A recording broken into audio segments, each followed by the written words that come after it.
नौजवान साथियों, अभी आपने मजलिस इत्तेहादुल मुस्लिमीन के जिम्मेदारों से मसीद और अफरोज के खिताबात को सुना। मैं आपसे गुजारिश करने आया हूं और आपको ये बताने आया हूं और आपको ये तयख्खुन देने आया हूं कि मैं उत्तर प्रदेश को अपनी जाती अनानियत के लिए नहीं आया हूं। मैं उत्तर प्रदेश में अपनी मकबूलियत में इजाफा करने के लिए नहीं आया हूं। मैं अगर उत्तर प्रदेश को आया हूं और इंशाअल्लाह आता रहूंगा, सिर्फ मेरा मकसद एक ही है और अल्लाह सुब्हानहू व तआला मेरी नीयत से वाकिफ है। मेरा उत्तर प्रदेश को आना और यहां पर मेरे मजलिस के रुफ़काओं के साथ मेहनत करना, जुस्तजू करना, उसका एक ही मकसद है, हमारी एक ही ख्वाहिश है कि इस बड़े प्रदेश में जहां पर हर जात और बिरादरी ने अपनी अपनी एक सियासी आवाज को बनाया, अपनी एक सियासी ताकत को मनवा लिया, अपने नुमाइंदों को उन्होंने अपने वोट से कामयाब करवाया और अपनी एक सियासी शनाख्त पैदा कर ली, जिसकी बुनियाद पर उन तमाम जात और बरादरियों ने अपने समाज के लिए कुछ हासिल किया।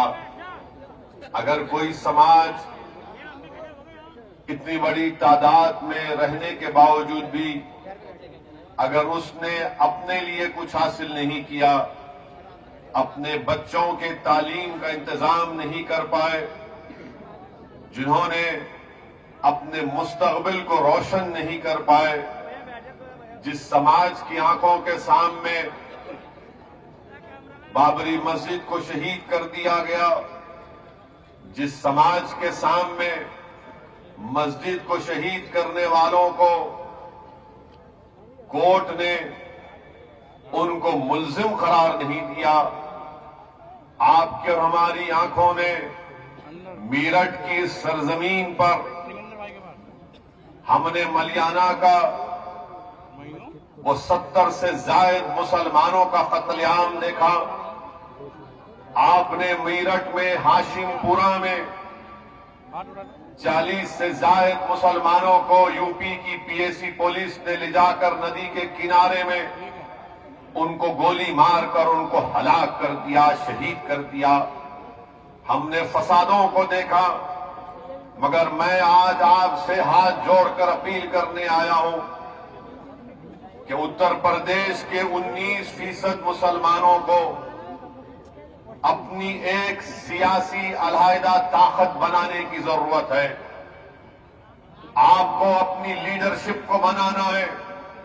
आपको, अगर आप चाहते हैं कि उत्तर प्रदेश में आपको आपका हिस्सा मिले, आपका मुकाम मिले, आपको इज्जत मिले, आपसे नाइंसाफी का खात्मा हो, आपके मासूम बच्चे और बच्चियों को स्कूल मिले, नौजवानों को कॉलेज मिले, नौजवानों को नौकरी में उनका हिस्सा मिले, पुलिस का जुल्म का खात्मा हो, तो याद रखो आपको एक सियासी ताकत बनना पड़ेगा।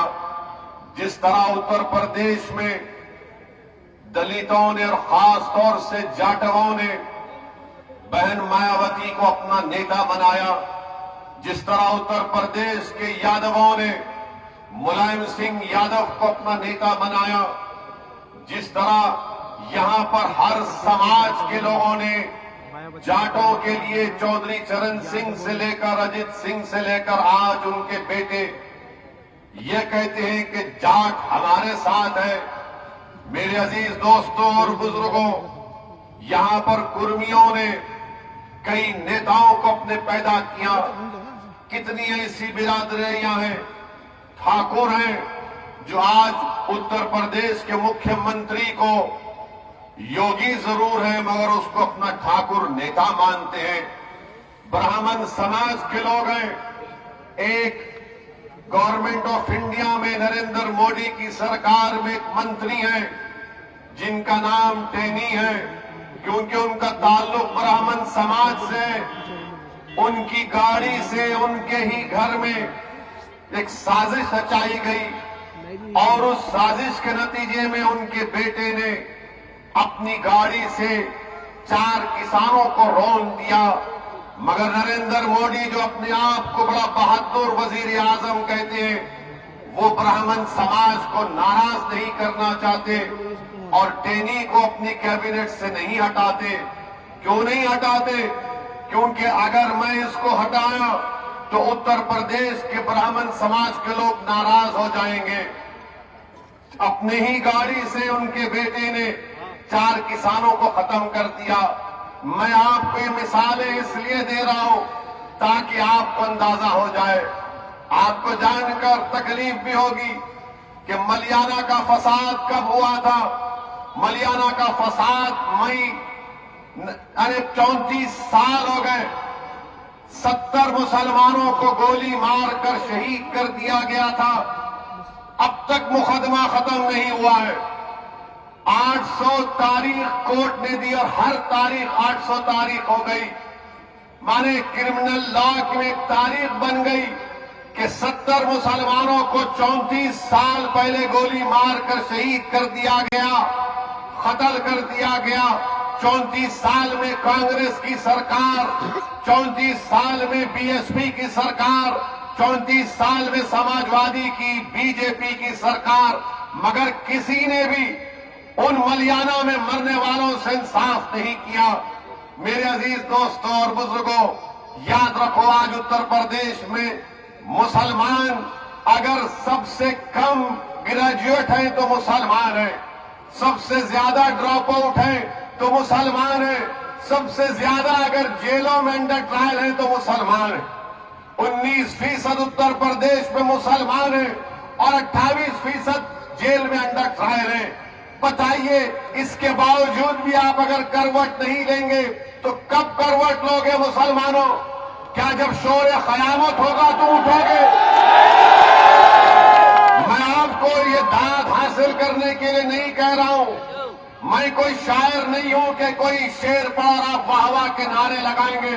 मैं आपको बता ये रहा हूं कि जब आप यहां से उठकर जाएंगे तो मेरी ये ऐन ख्वाहिश है कि आप में एक तब्दीली पैदा हो जाए, आप में एक सोच पैदा हो जाए, आप में एक फिक्र पैदा हो जाए। क्योंकि आपने बरसों इन तमाम सियासी पार्टियों का साथ दिया। बताइए हमने क्या हासिल किया, क्या मिला आपको? आपको हमेशा डराते रहे। 34 साल पहले, 60 साल पहले यही कहा गया फिरका परस्ती को शिकस्त दो, हमने फिरका परस्ती को शिकस्त दी। कभी कहा गया जनसंघ को हराओ, हमने जनसंघ को हराया। फिर कहा कि आपने कांग्रेस से नाराज हुए तो बीएसपी का साथ दिया, उनसे नाराज हुए तो समाजवादी का साथ दिया। आखिर आपने अपनी क़यादत क्यों नहीं बनाई? कोई कहेगा यहां पर कि नहीं, मीरठ से मुसलमान एमएलए बना, मीरठ से यहां पर इस इलाके से एमपी भी बना, मगर याद रखो वो तुम्हारा नहीं था। मुसलमान समाजवादी में भी है, मुसलमान बीएसपी में भी है, मुसलमान कांग्रेस में भी है, मुसलमान बीजेपी में भी है। मगर बताओ, क्या वो मुसलमानों का नेता है? नहीं, वो समाजवादी का नेता है, बीएसपी का नेता है। आपको अपना नेता पैदा करना पड़ेगा जिसको आप फख्र से कह सकें कि हाँ ये मेरा नेता है। आपने जिताया इनको, मगर वो चले गए बीएसपी में। आपने जिताया उनको, एमपी बने, इलेक्शन हार गए तो किसी और दूसरी पार्टी के चौखट पर चले गए। मैं आपको ये बताने आया हूं कि आप अपने वोट से अपने नेता को बना सकते हैं। ये काम आपको करना और इंशाअल्लाह हम करेंगे। आपका साथ, आपका ताउन रहेगा तो यकीनन ये काम होगा। डरने और घबराने की जरूरत नहीं है। हर आदमी आता है हर पार्टी का। अभी मुझे बताया गया कि आज के जलसे-आम में आने से पहले बाद समाजवादी के और बीएसपी के नेता आवाम को रोकना चाहते हैं, पुलिस के जरिए से चेकिंग करा रहे हैं। अरे आप क्यों चेकिंग करा रहे हैं? क्यों इस्तेमाल कर रहे हैं पुलिस को? समाजवादी बीएसपी के नेताओं, बताओ, क्या तुम मुसलमानों के नेता हो या तुम समाजवादी बीएसपी के नेता हो? वोट का जब मामला आएगा तो आकर कहेंगे कि हमको वोट दे दो। वोट का जब मामला आएगा हमको वोट दे दो, मगर जब बात आएगी शरीयत की तो गूंगे बन जाते हैं। जब बात आएगी मुसलमानों से इंसाफ की तो अंधे बन जाते हैं। जब बात आएगी CAA NRC की तो बहरे हो जाते हैं। अरे सब चीज पर हम बोलते हैं, और जब इलेक्शन का मामला आता तो बोलते नहीं। ओवैसी भाषण तो अच्छा देता मगर बीजेपी को हराना, बीजेपी को हराना जरूर है, मगर क्या हम हराएंगे बीजेपी को या फिर उत्तर प्रदेश का वो हिंदू भाई हराएगा? डेटा है, आदादोशुमार है कि पिछले 2019 के लोकसभा के चुनाव में 75% मुसलमानों ने बीएसपी और समाजवादी को वोट दिया। उसके बावजूद भी सिर्फ 15 लोकसभा की सीट पर कामयाब हुए, बाकी सीट पर बीजेपी कामयाब हो गई। किसकी वजह से हुई? क्या आपने दिया बीजेपी को वोट? क्या आप देंगे बीजेपी को वोट? क्या आपकी ख्वाहिश नहीं है कि दोबारा योगी इस प्रदेश का मुख्यमंत्री ना बने?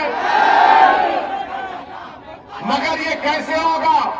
क्या आपको यकीन नहीं है कि मजलिस बीजेपी को हरा नहीं सकती? यकीनन मजलिस बीजेपी को हरा सकती और हराएगी इंशाअल्लाह। मगर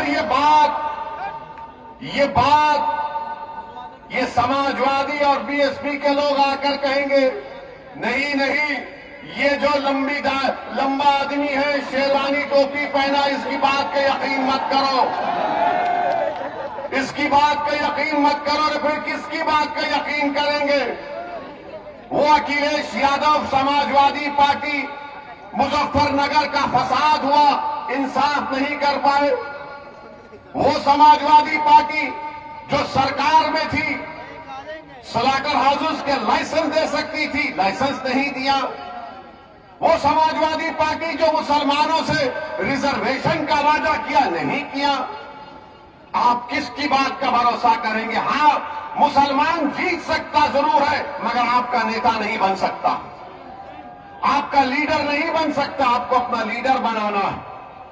आपने सुना अभी कि हमारे भाई अतीक साहब गुजरात अहमदाबाद की जेल से अपना दर्द भरा पैगाम आप तक पहुंचा रहे।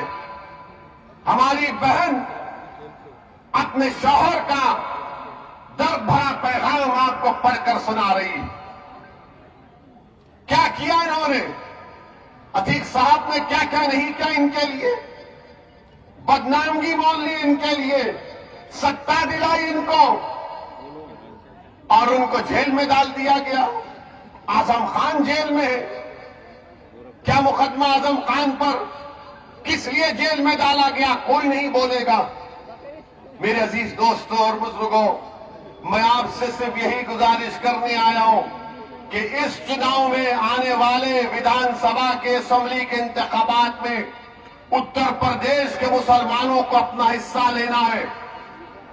आपको अपना हिस्सा लेना है और हिस्सा लेकर रहेंगे इंशाअल्लाह ताला। ये लड़ाई मजलिस की हिस्सेदारी की है। ये लड़ाई हमारी भीख की मांगने की लड़ाई नहीं है। हम अखिलेश यादव के बगल में ठहरकर फोटो लेने के मोहताज नहीं है। हमको तुम्हारे फोटोओं की जरूरत नहीं है। हमको हमारा हक चाहिए और हम हक लेकर आएंगे इंशाअल्लाह ताला। यकीनन बीजेपी को हराएंगे। किसने कहा नहीं हराएंगे? अभी हम सुन रहे थे कि मीडिया के लोगों ने हमको मैसेज भेजा कि उत्तर प्रदेश में किसी जगह पर नरेंद्र मोदी देश के वजीर आजम ने कहा कि गंगा एक्सप्रेसवे से सबको फायदा पहुंच जाएगा। गंगा एक्सप्रेसवे से भारत के प्रधानमंत्री ने कहा कि गंगा एक्सप्रेसवे से सबको फायदा पहुंच जाएगा। इतने 1000 करोड़ की मंजूरी दी। नरेंद्र मोदी जी मीरठ शहर में ट्रैफिक का प्रॉब्लम हल नहीं कर सके, वो गंगा एक्सप्रेसवे बनाएंगे। गंगा एक्सप्रेसवे बनाएंगे। कितना लंबा लंबा छोड़ते हैं। बिजली बम्बा बाईपास मेरठ का मोदी जी कब से बन रहा है? अखिलेश के जमाने से चल रहा है। वो मुकम्मल नहीं हुआ, मोदी जी बोले गंगा एक्सप्रेस से बना दूंगा। आज आप देखते हैं कि वजीर आजम बीजेपी के दौर में आज महंगाई आसमान को छू रही है। 14% इन्फ्लेशन रेट है। जीएसटी साबुन से लेकर बनियन तक जीएसटी नरेंद्र मोदी लगा दिए। यानी जीएसटी साबुन से लेकर बनियन तक। और फिर जो लोग फिक्स डिपॉजिट में पीपीएफ में इन्वेस्टमेंट किए उनको क्या मिल रहा है वो सोच ले। जो मोदी के भक्त हैं, जो दिन रात मोदी मोदी करते हैं, मैं उनसे मुखातिब हूं, आपसे नहीं हूं। मैं उनको कह रहा हूं, शायद उनके कान में अगर मेरी बात पहुंच जाए तो उनके दिमाग के जाले साफ हो जाएंगे। और फिर खाना महंगा, तेल महंगा और आमदनी कुछ नहीं है। पेट्रोल डीजल की कीमतें आसमानों को छू रही हैं। आप बताइए, इतने महंगाई के दौर में गरीब आदमी 2 वक्त का खाना अपने बच्चों को, अपने माँ बाप को खिलाने के लिए परेशान है। मगर मोदी जी क्या कह रहे, मैं गंगा एक्सप्रेस से बना दूंगा, इतने 1000 करोड़ लगा दूंगा। अरे इन्फ्लेशन को कम कैसा करेंगे मोदी जी? कीमतें कैसा कम होगी वो बताइए ना। आपने बनियन पर जीएसटी, साबुन पर जीएसटी, आपने सब लगा दिया। क्या बचा बताइए? अब खाली सांस लेने पे जीएसटी लगना बाकी है। भारत के प्रधानमंत्री के पास इसका जवाब नहीं है। और फिर आजादी के बाद इतना फर्क आया है आमदनी के, इनकम इनइक्वालिटी में। अच्छे दिन की बात करने वाले कहां गए? बुरे दिन ही आ गए पूरे। नरेंद्र मोदी के पास इसका कोई जवाब नहीं है मेरे अजीज दोस्तों और बुजुर्गों। और फिर ये हां फेंकू है, मालूम मुझे, बोलने की जरूरत नहीं है। अब आप एक नया कानून ला रहे वजीर आजम कि बच्चियों की शादी 18 साल में 21 साल में होगी। बच्चियों की शादी 18 साल में 21 साल में होगी। अब आप बताइए, 18 साल के कितने लोग हैं यहां पर? हाथ उठाओ।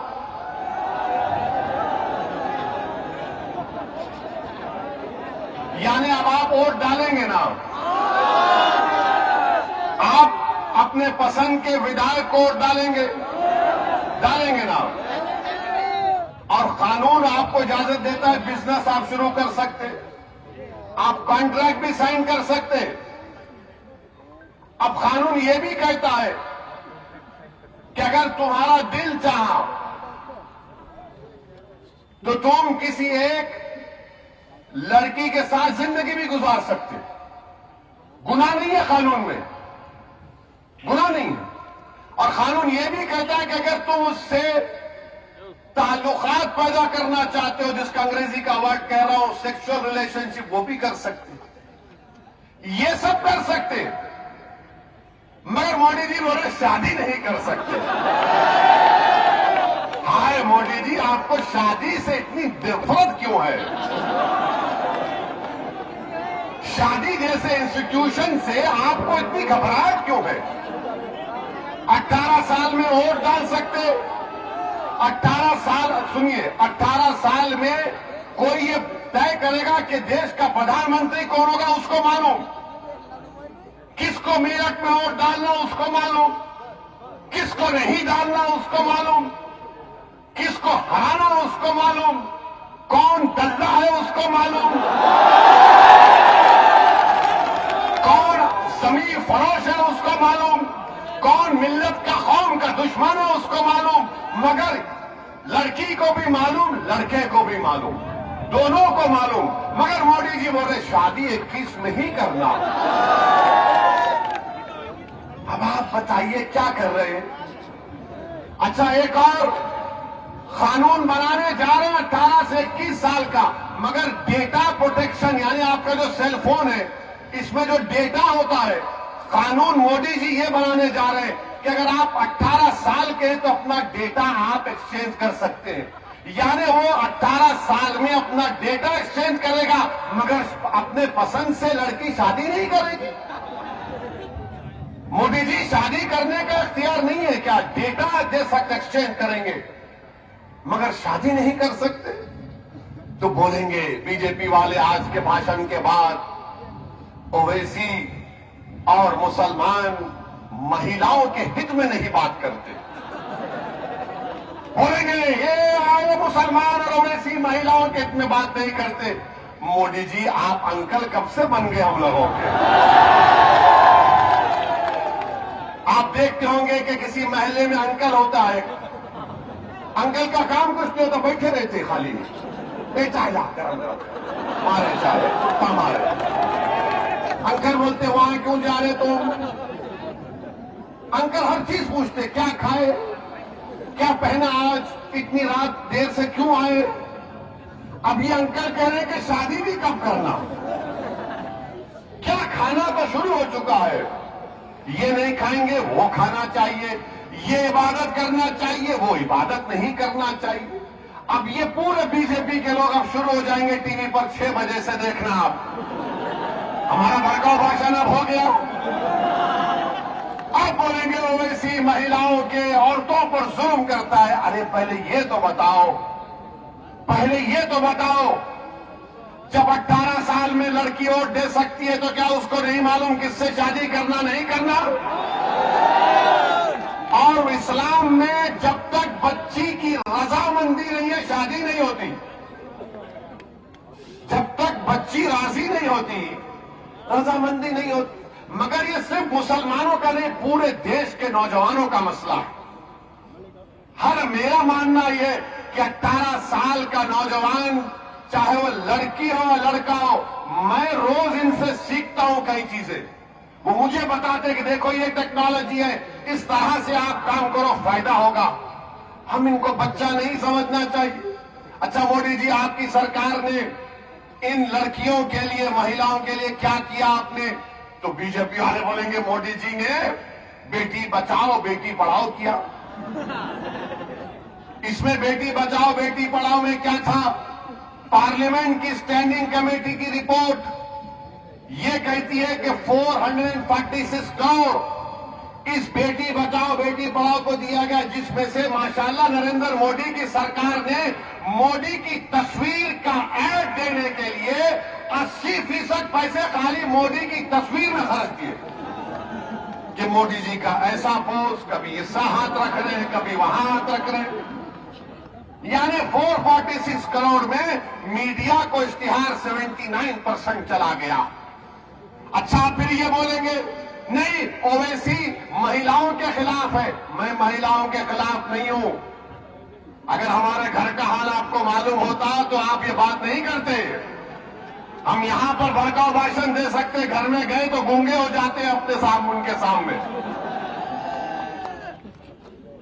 अब आपको मालूम होगा कि महिलाओं का भारत में काम में, वर्क में, लेबर फोर्स में, वर्क पार्टिसिपेशन में 2005 में 26% महिला काम करती थी। मोदी जी 2020 में सिर्फ 16%। क्यों कम हुआ? क्यों कम हुआ? इसके पास इनका कोई जवाब नहीं। और फिर ये बोलते नहीं वेस्टर्न कंट्रीज में ऐसा हो रहा है। सुनो बीजेपी वालों, हम जानते हैं, थोड़ा पढ़ लिख कर आए। अमेरिका में एक प्रदेश है जहां पर बच्चियों को 14 साल की उम्र में शादी की इजाजत है। 14 साल की उम्र में। बर्तानिया में, ऑस्ट्रेलिया में 16 साल की उम्र में शादी की इजाजत है। न्यूजीलैंड में 16 और 19 साल के दरमियान में मां बाप राजी है तो शादी हो जाती। और भारत में 18 साल में तुम मोदी को वोट दे सकती है हमारी बेटियों, मगर तुम पसंद से अपनी शादी नहीं करोगे। अच्छा फिर ये बीजेपी वाले हमारे को बोलेंगे नहीं नहीं ओवैसी जो है बच्चों को ज्यादा पैदा करने के लिए मुखालिफत कर रहा। ये बोलते हैं ना। आपको मालूम कि इनसे पूछिए टीएफआर क्या होता है ये संघियों से। हम एक टीवी प्रोग्राम में थे, एक टीवी प्रोग्राम में रिकॉर्डिंग में थे, तो वहां बीजेपी के एक बड़े नेता बैठे थे। हमने कहा बताओ उत्तर प्रदेश में टीएफआर कितना है? बोले वो क्या होता? उत्तर प्रदेश में टीएफआर गिरा है सबका। यानी अगर आज 100 लोग पैदा हुए तो क्या उतने लोग मर रहे हैं? तो जितने पैदा हो रहे हैं उत्तर प्रदेश में उससे ज्यादा लोग मर रहे हैं। उसको टीएफआर समझाने के लिए मोटा मोटा टीएफआर गिरा है, इनको पता ही नहीं है। भारत में टीएफआर गिरा है और ये बार बार ये बीजेपी आरएसएस वाले बोलते बच्चे बहुत पैदा हो रहे, 2 बच्चों का कानून बना 2 बच्चों का कानून देखेंगे। बनाओ। सुप्रीम कोर्ट में जाकर मोदी ने कहा सुप्रीम कोर्ट को कि माय लॉर्ड, भारत में 2 बच्चों के कानून की जरूरत नहीं है। क्यों नहीं है? क्योंकि हमारी आबादी में टीएफआर आ चुका है। पूरी विश्व में, पूरी दुनिया में अगर कोई नौजवान मुल्क है तो भारत है। 60% से कम और आबादी हमारे 40 साल से नीचे की है। भारत के वजीर आजम ने भारत की सबसे बड़ा ताकत ये डेमोग्राफिक डिविडेंड है। क्या किया इन्होंने? कुछ नहीं किया। सुप्रीम कोर्ट को बोल दिया नहीं बना सकते कानून। अब बोलेंगे नहीं नहीं, बच्चियों को टाइम मिलना चाहिए बच्चे पैदा करने में। अरे तुम कौन होते डिसाइड करने वाले? नमस्कार, मैं हूं मानक गुप्ता। अगर आपको हमारा ये वीडियो पसंद आया हो तो इसे लाइक और शेयर जरूर करें और हां, हमें सब्सक्राइब और फॉलो करना ना भूलें ताकि आप देश और दुनिया की कोई खबर मिस ना करें। तो जुड़े रहिए हमारे साथ और देखते रहिए न्यूज़ 24।